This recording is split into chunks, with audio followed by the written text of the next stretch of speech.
তারেক রহমানের ব্যাপারে একজন সমন্বয়ক বলেছেন যে উনি ছাত্রদের ভাষায় নাকি কথা বলছেন। তোমরা যদি মনে করে থাকো তোমরা 3 সপ্তাহে মেসি হইছো, তোমরা 3 সপ্তাহে রোনাল্ডো হয়ে গেছো, তোমরা বোকার স্বর্গে বাস করছো। প্রশ্ন হচ্ছে, দেশের সবচেয়ে গুরুত্বপূর্ণ রাজনৈতিক দলের সবচেয়ে সিনিয়র নেতার ব্যাপারে কথা বলার ক্ষেত্রে সবাইকে খুব সতর্ক হতে হবে। হাসনাত আবদুল্লাহ থেকে শুরু করে সকল ছাত্র সমন্বয়ককে বলছি, তোমাদের এই আন্দোলনের সাথে তোমরা 3 সপ্তাহে আন্দোলন করো নাই। এই আন্দোলন বাংলাদেশের গণতন্ত্রকামী মানুষ গত 17 বছর থেকে করেছে। মেসি হঠাৎ করে গোল দিলে গোল হয় না, 11 জন খেলে মেসি বানাইতে হয়। তাই সিনিয়র পলিটিশিয়ান এবং পলিটিক্যাল পার্টি নিয়ে কথা বলার ক্ষেত্রে সকল ছাত্রনেতাকে অত্যন্ত সতর্ক হতে হবে। কোনো ফাইজলামি করবার সুযোগ কিন্তু নাই।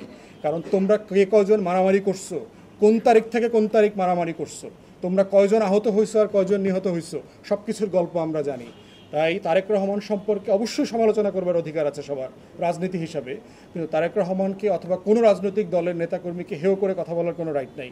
কিন্তু এর মানে এটা না যে কোনো রাজনৈতিক নেতাকর্মীর সমালোচনা করা যাবে না। তার ব্যাপারে যেটা বলা হয়েছে, উনি ছাত্রদের ভাষায় কথা বলছেন। ছাত্রদের এই আন্দোলনে তো বিএনপির রোল ছিল। বিএনপির মহাসচিব বলেছেন যে এই জুলাই আগস্টের গণহত্যায় বিএনপির 200-র উপর নেতাকর্মী মারা গেছে। তো ছাত্রদের ভাষায় কথা বলা মানে এটা কী ধরনের কথা? তবে আমরা মনে করি যে কথা বলার ক্ষেত্রে সতর্ক হইতে হবে। কোনো রাজনৈতিক নেতাকে ছোট করা যাবে না, কারোর ত্যাগকে ছোট করা যাবে না।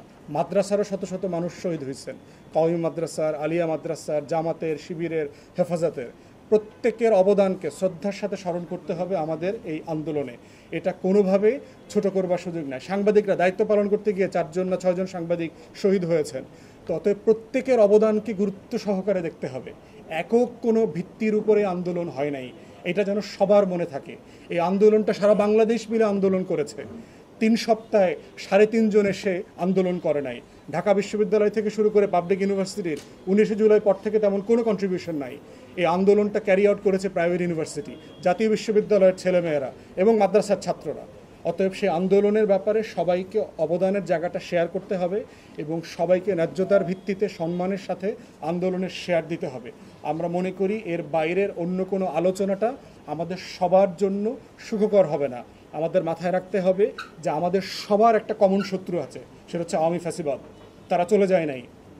হাসিনার একটা রিসেন্ট ভিডিও আসছে, গতকালকে সম্ভবত আপনারা দেখেছেন, যে হাসিনা এখনও কিভাবে প্রশাসনে তার যত অনুগত লোক আছে এবং তার রাজনৈতিক নেতাকর্মী আছে তাদেরকে সে ইনস্টিগেট করছে, তাদেরকে সে খেপিয়ে তোলার চেষ্টা করছে, কিভাবে অর্গানাইজ করা যায়, এই সরকারকে ব্যর্থ করা যায় সেটার জন্য চেষ্টা করছে।